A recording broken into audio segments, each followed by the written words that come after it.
บางทีความสุขอาจจะบ่แม่นความหรูหรา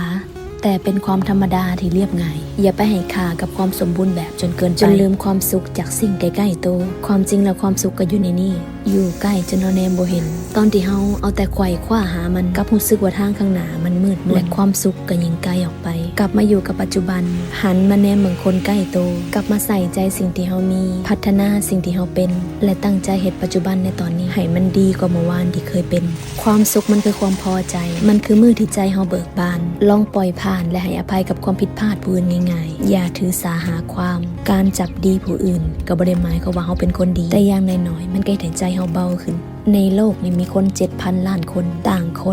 ความคิดและพวกเฮาทุกคนก็จำเป็นต้องอยู่ร่วมกันหากเฮาบ่ยืดหยุ่นบ่กลับมาปรับที่โตเฮาจะถือไปให้หนักอีกดนปานใด